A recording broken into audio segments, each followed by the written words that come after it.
sobre gravar as aulas, quem conseguir gravar depois fala comigo, porque isso é uma coisa que eu tentei desde o semestre passado, eu não consegui aprender a gravar essas benditas aulas no Meet, mas eita, Mariana, vamos lá. Qualquer coisa, eu vou deixar disponibilizado o slide. Aqui, acabaram de falar, quem puder gravar, por favor. Mas pronto, a Ana Letícia está gravando. Aí se tu tiver como criar um drivezinho depois, com as gravações, tu me manda para eu colocar na descrição do grupo, tá bom?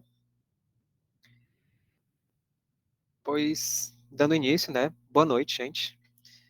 Meu nome é João Paulo, você já me conhece, né? Sou monitor de vocês. Essa primeira monitoria vai ser dada por mim, aí depois as outras eu e os outros monitores vamos fazer a escala. Cada um vai pegar um tema diferente para ter o rodízio, para não ficar só em um e um ficar sobrecarregado. A monitoria de hoje vai ser sobre hematopoiese. E também, gente, se eu falar rápido demais, vocês me avisem que eu, que eu falo mais devagarzinho. Então, quando eu me empolgo, parece um Eminem. Aí hoje eu vou abordar a parte de hematopoiese e também sobre a aula prática de contagem de hemácias. Caso tenha ficado alguma dúvida, eu vou tentar dar uma esclarecida hoje para vocês como fosse uma teoria da prática. No que tange a hematopoiese, pelo que a professora falou, é o processo de formação, desenvolvimento e maturação das três linhagens, tanto da eritrocitária, como da leucocitária e a trombocitária. A gente vai entrar num foco em cada uma quando chegar nos devidos temas. Por exemplo, linhagem eritrocitária vai ser a próxima monitoria, que é a de eritropoiese. Então, a gente vai aprofundar mais quando chegar nela. Leucocitária e trombocitária também, quando tiver nas aulas de trombocitopoiese e de leucopoiese. Mas, no momento, é só o processo de formação, desenvolvimento e maturação dessas três linhagens. Aí aqui a gente tem uma imagem da sequência hematopoética, onde, como a professora falou, sempre começa pela célula indiferenciada pluripotente, a stem cell, ou a célula mãezona, como a mamãe gosta de falar. Ela é a mãezona, ela vai dar origem tanto à linhagem indiferenciada mieloide, quanto à linhagem indiferenciada linfóide. A mieloide, ela vai produzir praticamente quase toda a linhagem hematopoética. Desde ela vai ser responsável pela trombocitopoiese, eritropoiese e granulopoiese. Esse aqui tem um mastócito que a gente ignora aqui por enquanto, que não é interessante para a gente no momento. Aí é o seguinte, sobre a mieloide. A mieloide, a célula indiferenciada mieloide, ela vai produzir três linhagens. O mieloblasto, que vai produzir os granulócitos, e um agranulócito aqui, que o monócito é agranulócito, vai formar o proeritroblasto, que é a linhagem eritroide, e o megacardioblasto. Aí, vamos começar pelo megacardioblasto aqui, seguindo a linha. Começa pelo megacardioblasto, promegacariócito, megacariócito basófilo e depois o acidófilo, que não tem esses dois, só resumiu para megacariócito, e aí plaquetas. Sendo que todos eles, antes das plaquetas, estão na medula óssea. Mesmo jeito, hemácias. Proeritroblasto, lembrando que isso aqui a gente vai ver mais aprofundado quando estiver na sequência de cada um. Aqui eu vou dar só uma pinceladinha rápida. Proeritroblasto, eritroblasto basófilo, eritroblasto policromatófilo, policromático. Aí tem o ortocromático, reticulócito e hemácias. Sendo que esses dois aqui, eles estão na corrente sanguínea. Aqui está dizendo medula óssea, mas o reticulócito, ele pode ser visto, ele pode ser encontrado também na corrente sanguínea, só que um breve períodozinho, e a hemácia, obviamente, né, já está no sangue, ok. Já esses daqui é normal que estejam na medula óssea. Lembrando que como eu falei, é normal. Ou seja, tem situações em que tem situações em que ele vai aparecer na corrente sanguínea. Já vou logo dizendo que são situações patológicas, mas também tem algumas que pode não ser. Tipo, um recém-nascido pode ter um pouquinho de eritroblastos, mas o normal é que desapareça. Aí vamos agora para os granulócitos. A indiferenciada mieloide se diferencia em mieloblasto. Do mieloblasto vai formar, vamos focar primeiro nos granulócitos, vai formar os promielócitos dessas três linhagens. Promielócito de basófilo, de neutrófilo e de eosinófilo. Aqui vai ser igual para todo mundo. Promielócito, mielócito, meta, bastão e segmentado. Tanto faz, ó. Mielócito, basófilo, metamielócito, basófilo, bastão, basófilo e segmentado basófilo. Mesmo jeito neutrófilo, mesmo jeito é eosinófilo. Só que quando a gente estiver no esfregaço, a gente vai chamar o neutrófilo segmentado de só segmentado. A gente pode chamar o basófilo de basófilo segmentado quando a gente estiver no esfregaço? Pode. Só que é o seguinte, em questão de porcentagens, de todas as células que a gente vai ver na diferenciada dos leucócitos, o neutrófilo é o que vai aparecer mais. Então, a gente já chama ele de segmentado. Porque assim, quando vocês forem ver no laudozinho, tem assim, neutrófilos. Aí neutrófilos tem a soma. Segmentado, bastão, metamielócito e promielócito, que é a soma de todos dá neutrófilos. Aí a gente tem que contar. Segmentados, a gente viu quanto? Tal. Bastão, viu tanto.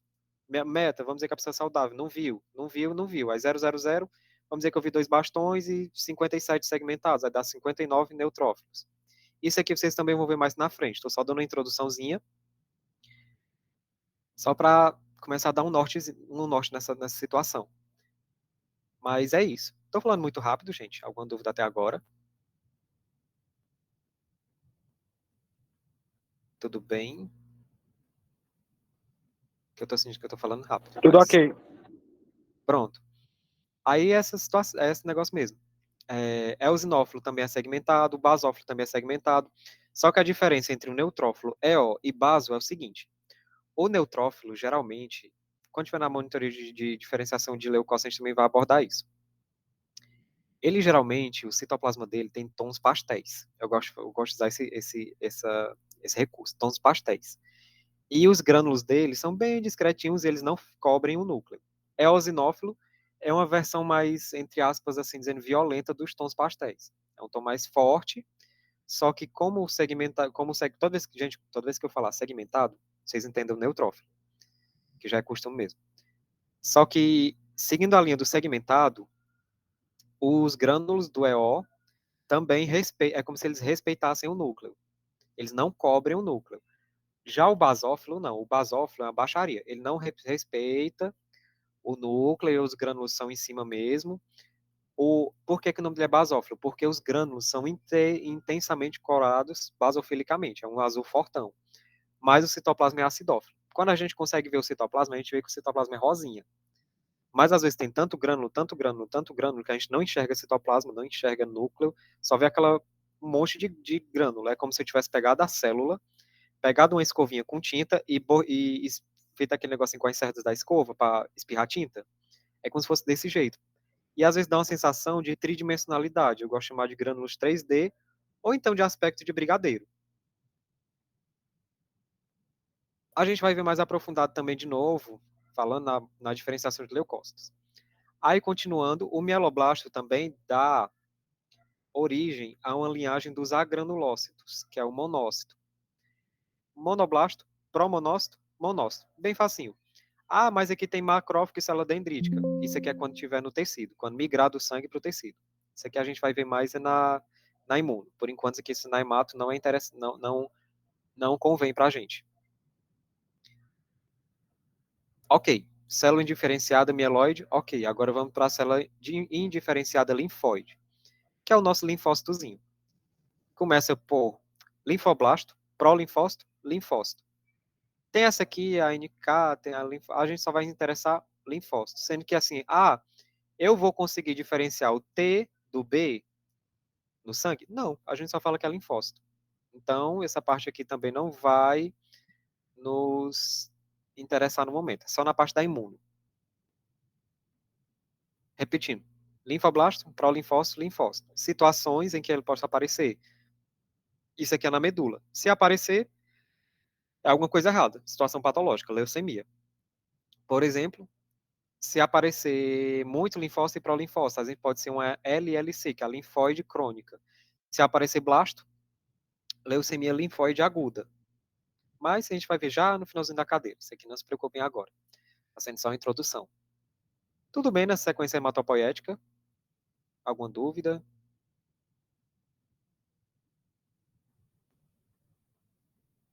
Tudo ok. Pronto. Aí, a hematopoiese, gente, ela tem fases. A gente divide em dois, primeiro essas fases, a gente divide em dois períodos. O período pré-natal e o pós-natal. O que que acontece? O período pré-natal é um período mais longo. É 9 meses o período, né, total, mas ele é um período que a gente quebra em três fases, que é a fase embrionária, fase hepatoesplênica e fase mieloide. Eu vou dar uma introduçãozinha nelas, começando pela fase embrionária. Lá na histologia, quando você está vendo a parte dos embriões e tal, o saco vitelínico, aquele resquício do saco vitelínico, tem uma chamada ilhotas sanguíneas, sendo que essas ilhotas vão ser responsáveis... Opa, ia cair meu celular aqui agora. Uma boa noite sem acidentes. É, o saco vitelínico, ele tem umas ilhotas. Essas ilhotas, a parte externa vai formar os primeiros vasos primitivos. Não interessa pra gente. O que vai interessar é a parte interna dessas ilhotas, que vai ser ela que vai ser responsável pela hematopoiese no momento, no primeiro momento, até a quarta semana, mais ou menos primeira quarta semana. Esqueci um parêntese aqui. Nessa hematopoiese, a gente não vai ter o que a gente chama de hemácia ainda. Vai ser eritroblastos, a gente só vai ter eritroblastos. E eles são megaloblastos. Como assim megaloblastos? São eritroblastos primitivos. E como assim megaloblásticos? Mais na frente vocês vão ver um índice hematimétrico que é o VCM, que é o volume corpuscular médio. Ele vai dizer o tamanho da hemácia. No caso aqui, eles são megaloblásticos porque o VCM aqui dele vai estar elevado. A gente vai ver esse VCM mais para frente também. Mas só se atentem a isso. O VCM é o que vai dizer o tamanho das hemácias. Aqui, esses eritroblastos são primitivos e são megaloblásticos. E a hemoglobina deles, que a hemácia tem hemoglobina, né? A hemoglobina é feita por duas cadeias. E a gente combina, a combinação dessas duas cadeias vai gerar o meu tipo de hemoglobina. No caso da embrionária, são do tipo Portland, Gower 1 e 2.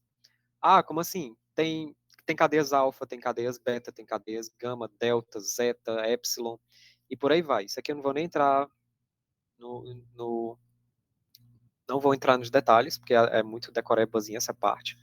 Mas fase embrionária são esses três tipos, Portland, Gower 1 e 2. A partir da quarta semana, quando começar a se desenvolver o fígado e o baço, a hematopoiese vai migrar para lá. Mais ou menos a partir da sexta semana. A hematopoiese migrando para lá, dá início à fase hepatoesplênica. No caso, o que é que vai acontecer com esses eritroblastos primitivos? Eles vão dar eles vão dar espaço, vão ceder espaço, eles vão começar a diminuir a sua produção e vão dar espaço à nossa hemoglobina fetal, que ela vai acompanhar a gente até mais ou menos o sétimo mês como predominante. O que é que vai acontecer? Fígado e baço vai ser responsável pela hematopoiese. Por isso que é o nome hepatoesplênica. Hepato de fígado e esplênica de baço. Aí, o que é que a gente pode fazer aqui? O que é que a gente pode falar dela? Que é só realmente fígado e baço. Já vou ter hemácias aqui. Hemácias com o quê? Hemoglobina fetal. Que, se não me engano, é 2 alfa e 2 gama as porções.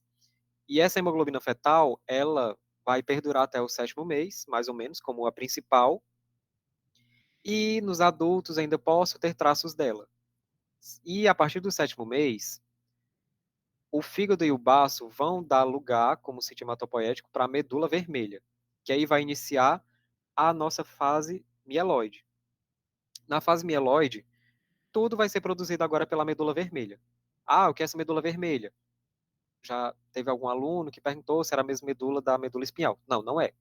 A medula vermelha é o que a gente conhece como o tutano do osso do boi que a gente come. Tem muita gente que come, eu não gosto. Mas é aquele tutanozinho, ali é a medula. Aquele tutano dentro do osso, medula vermelha.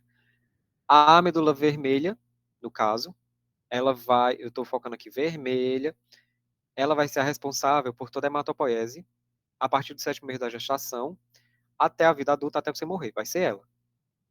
E a hemoglobina predominante, tipo uns 96%, 95%, vai ser a do tipo A1, duas alfa e duas beta, as porções.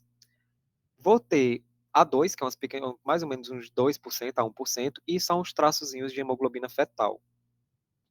Aí agora, essa fase mieloide até o 7º mês da gestação, vamos dizer, a criança nasceu. A criança nasceu, está o período pós-natal agora. Como tinha falado, medula vermelha vai ter o domínio da hematopoiese, sendo que a fase inicial dessa hematopoiese, até mais ou menos os 4 anos de idade, a criança, o bebê, ele vai ter todos os ossos dele preenchidos com medula vermelha. Essa informação é importante. Porque assim, se eu estou com todos os meus ossos preenchidos com medula vermelha, vamos dizer que meus ossos estão saturados. Eu tenho 100% de saturação de ossos com medula vermelha. Aí, deixa eu dar uma puladinha aqui rapidinho. Aqui, tem esse caso aqui de hematopoiese extramedular. Como eu tinha falado, 100% da medula é vermelha. O que é que vai acontecer? Vamos dizer que a criança passou por um processo patológico, não vou especificar qual, que ela precise de um maior aporte hematopoiético. O que é que vai acontecer? Vai acontecer essa hematopoiese extramedular. Como eu tinha falado, se eu estou com 100% da minha medula produzindo e ainda assim não está sendo suficiente, quais eram os outros dois órgãos anteriores que faziam a produção hematopoiética? Fígado e baço. Então, em algumas situações patológicas, a hematopoiese pode migrar para lá e às vezes pode dar uma situação de esplenomegalia, ou então hepatomegalia, porque aumentou a produção migrou para lá, que fugiu, não é natural de acontecer, fugiu para lá e aí às vezes a criança fica com aquele baço inchado porque está produzindo mais. Mas também pode acontecer na fase adulta, no caso em leucemia mieloide crônica, que é a chamada metaplasia mieloide, que aí o fígado e baço volta a produzir as linhagens. Mas isso a gente vê mais para frente também. Tudo bem, hematopoiese extramedular? Sim. Aí voltando aqui de novo. Vamos voltar para a criancinha com 100% da sua medula preenchida. A partir dos 4 anos, a medula vermelha começa a dar lugar a uma tal de medula amarela. Essa medula amarela é geralmente gordura, células adiposas.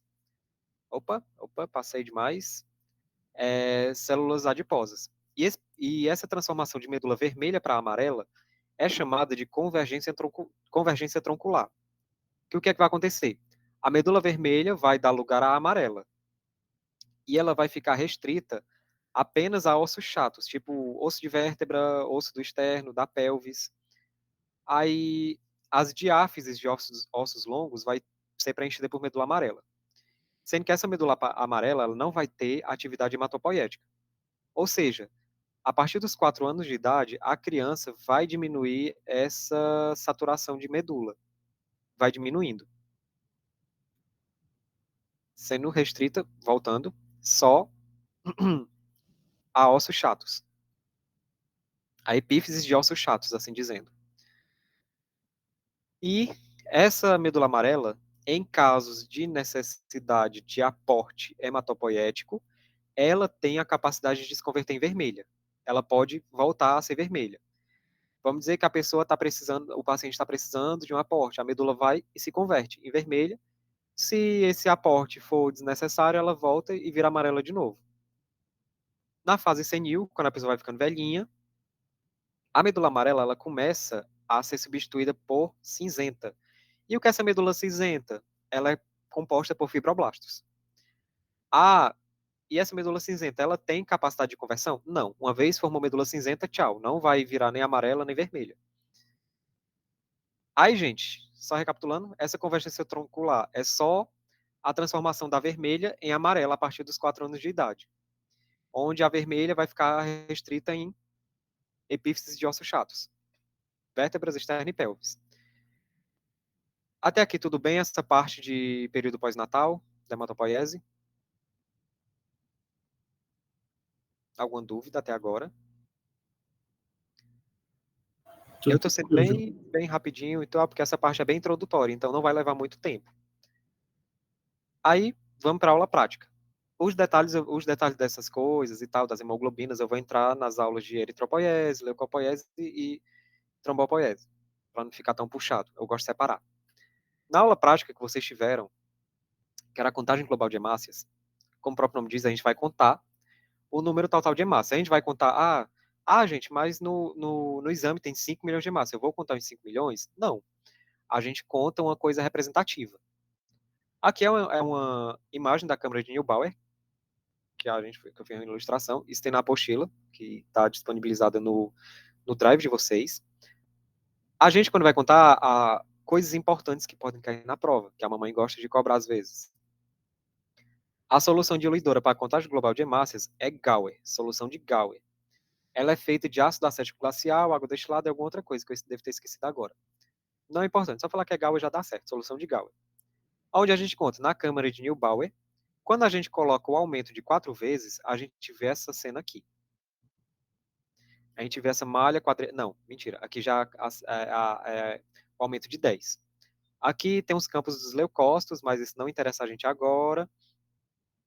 O que vai interessar são essas áreas achuradas em vermelho, que são os poços onde a gente vai contar as hemácias. Ah, mas eu vi em algum livro que a gente conta assim, em vez de contar os 5, conta esses 5 quadrantes aqui. Serve também. Cada livro tem uma metodologia, contanto que a gente conte os cinco quadrantes. Mas no laboratório a gente gosta de contar assim, porque a gente acha mais representativo. Porque quando a gente enche, a gente espera que tudo isso daqui seja preenchido com hemácias de uma forma igual. Então, vamos fazer a representatividade, as 5 quinas, e aí tem aquele fator de diluição, né, que a gente multiplica por 10.000, soma as contagens dos 5 quadrantes e multiplica por 10.000. Se eu contasse mais postos aqui, vamos dizer que eu conto esses 5, que eu conto todos, o meu fator de diluição vai diminuir, porque eu estou contando mais células. Nesse fator, gente, como a gente multiplica por 10.000, é como se cada hemácia que a gente contasse, é como se contasse 10.000 de cada vez. Aí, onde a gente conta? Câmaras de Neubauer e linhas guias. Vamos falar dessas linhas guia. São essas linhas retinhas aqui, ó. Por que ela chama linha guia? Porque realmente ela vai servir só de guia, ela não tem utilidade além disso. Por exemplo, para me localizar no quadrante 1, eu tenho linha guia para a esquerda e para cima. Ou seja, estou no quadrante superior esquerdo. E assim vai. Quadrante 2, superior direito. Quadrante 3, inferior direito. Quadrante 4, inferior esquerdo. Linha guia para a esquerda e para baixo. E para chegar no 5, gente, a gente mexe no Charriot. Eu gosto sempre de começar pela 1, eu faço esse daqui. 1, 2, 3, 4, aí 5. Mas, independente da metodologia de vocês. Se vocês estiverem em alguma dessas pontas, é sempre 2 casas na vertical, 2 casas na horizontal. Que aí a gente chega no quadrante 5. E, para quem não entendeu essa regra do L, E para quem não entendeu essa regra do L imaginário, o que é que a gente faz? A gente conta todas as hemácias que estão nesse L aqui. Vocês desconsideram só essa partezinha aqui, ó, esse quadradinho preto aqui, porque foi um erro na hora que eu fui desenhar. Eu não desenhei tudo, então desconsiderem essa parte aqui. A gente vai considerar só onde eu risquei de vermelho. Aí, por quê? Por quê? Na hora que a gente vai contar o L, gente, a gente gosta de fazer isso para evitar uma contagem dupla. Vamos dizer que a gente contasse vamos dizer que na metodologia da gente, a gente contasse esses 5 quadrantes aqui. Então, se eu contasse todo mundo aqui e todo mundo aqui, eu poderia me repetir. Então, esse L serve para evitar que eu repita a contagem. A gente conta todo mundo que está encostado, vamos dizer que tem massa encostada aqui, uma aqui e tal, encostada aqui embaixo, a gente conta. Agora, se encostar em uma dessas triplas linhas, ou aqui, ou nessa outra aresta, a gente não conta. E aí a gente vai contando, seguindo esse zigue-zague para não perder a conta. E eu pessoalmente, eu sou uma pessoa muito fácil de perder conta. eu vou contando esses quadrantezinhos pequenininhos aqui, seguindo regras do mini-L. Como assim mini-L? Eu vejo um L aqui, eu vejo um L aqui, eu vou seguindo essa regra do L para me ajudar a contar. Para quando eu não chegar, eu conto aqui, para quando eu não chegar aqui e tem uma outra hemácia bem aqui, eu não conte repetido. Ou então, eu tiver aqui embaixo, eu não conte uma hemácia que tiver nessa linhazinha aqui, para não me repetir. Aí eu gosto de fazer isso. E aí a gente segue esse zigue-zague. Esse campo já é no aumento de 40. A gente conta os 5 campos, multiplica por 10.000 e tem o resultado. Problemas. Problemas. O que é que pode acontecer? Assim que eu coloco a solução na câmara de Neubauer, eu já posso contar? Não. Porque a câmara de Neubauer, ela é, como ela próprio nome diz, ela é uma câmara, ela tem esses poços. Essas linhas são tridimensionais, elas têm uma profundidade. É como se fossem poços, não é nem como se fosse, são poços mesmo. Aí, assim que eu coloco as hemácias, elas não vão se acomodar logo de cara. Por isso que a gente sempre fala, espera 2 minutos, mais ou menos, 2 a 3 minutos, que é o tempo que a hemácia vai sedimentando no fundo e aí vai se acomodando. Porque o que é que acontece se eu, assim que eu colocar a solução e olhar no microscópio? Vocês podem ver que a hemácia fica em 2 planos, aí você tem que ficar micrometrando, isso vai atrapalhar a contagem, elas ainda estão se mexendo. Aí o que é que a gente orienta na hora que vocês estão enchendo a câmera? Encher a câmera, o que é que eu faço? Focalize enquanto vai descendo. Aí já ganha tempo. Outro problema que pode dar, contagem lenta demais. Vocês se lembram do que eu falei? A solução de Gauer, ela é de ácido acético. Ácido acético, ele é volátil. E aí, como a gente não faz uma tal de câmara úmida, a tendência é a solução concentrar. Algumas pessoas que já fizeram a contagem de hemácias, quem não faltou, viu, né, que uma contagem muito demorada você via depois que a solução secava. E aí concentra. E isso vai atrapalhar, pode me dar um aumento na contagem. Ou então, na hora que eu vou encher na hora que eu vou encher a câmara, eu fico indo e voltando com a pipeta, isso fica indo, jogando e tirando hemácias, isso dá problema, tem que ser um movimento contínuo.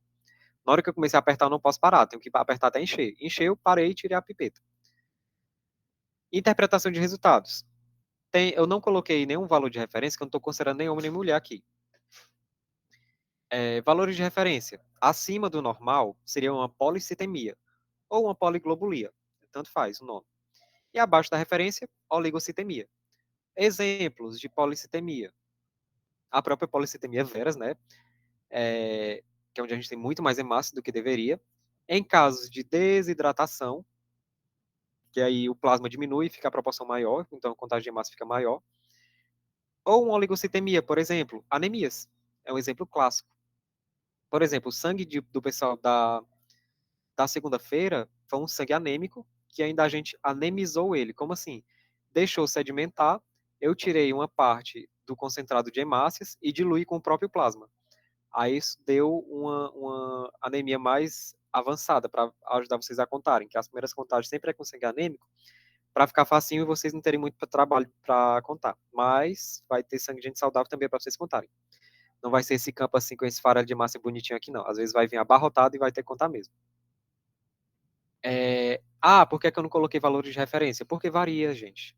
Varia para adulto, para criança, para homem, para mulher. Porque, como a professora falou hoje, um dos fatores estimulantes da hematopoiese.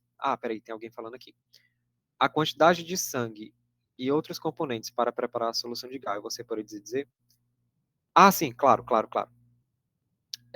Gauer, a gente pega 2 ml de solução de Gauer. 2 ml de Gauer. Vou botar um Gzinho aqui. Já dá para ver que eu não sei jogar Gartic. E 20 microlitros de sangue.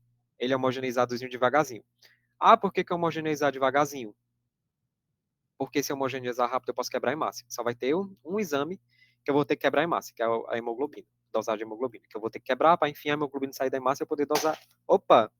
Uma boa noite sem acidentes. Para quebrar, enfim. Repetindo aqui para tu, Antônio. Contagem de hemácias. 2 ml de Gauer e 20 microlitros de sangue homogeneizado. Tudo bem? Para preparar a solução de Gauer. A quantidade de sangue. Ok. Gauer, gente, vocês não vão preparar a solução de Gauer. Ela já vai estar prontinha. Mas, se não me engano, é realmente ácido acético glacial com água destilada. Aí, por que que não aparece leucócito nem plaqueta aqui? Porque essa solução de Gauer, ela é seletora para hemácias. Ela vai matar todo mundo, menos as hemácias. Mas na frente, quando for contar leucócitos, é solução de Turk. Vai matar todo mundo, menos os leucócitos. E a de plaqueta? Mata todo mundo, menos plaquetas. Sobre o L, ele vai ficar só em uma aresta? Não. Vamos dizer assim, o L, a gente pega essa aresta aqui, esse lado, essa aresta e esse lado. A gente pega duas arestas e dois lados. Essa aresta aqui a gente descarta, essa aresta aqui a gente descarta. E esse lado aqui também. Qualquer massa que encostar e uma dessas arestas aqui, que não estão pintadas de preto, ou lados que não estão pintados de preto, a gente descarta. Qualquer massa que tocar. Mas se eu tiver. E essa hemácia bem aqui, eu conto? Não, ela está encostada no lado. Pode contar células da medula óssea com esse método também? Não sei. Muito provavelmente não, porque acho que célula da medula óssea a gente conta no esfregaço mesmo. Porque aqui eu não vou, por exemplo, na contagem de leucócitos, eu não vou diferenciar quem é quem no jogo do bicho. Porque o leucócito vai ficar assim, vai ficar pequenininho, vai ter um núcleo aqui, eu não vou conseguir dizer se é um segmentado, se é um EO, porque ele vai estar descolorido. Contagem global é diferente de contagem diferencial. Por exemplo, na de leucócito, eu só vou contar quantos leucócitos tem. Quem é quem, eu não vou saber dizer. Eu vou ter que fazer o esfregaço, e aí eu vou conseguir diferenciar, porque eu vou corar e cada um vai se corar de acordo com suas características. Tudo bem? Mas provavelmente medula óssea, mielograma, então é esfregaço.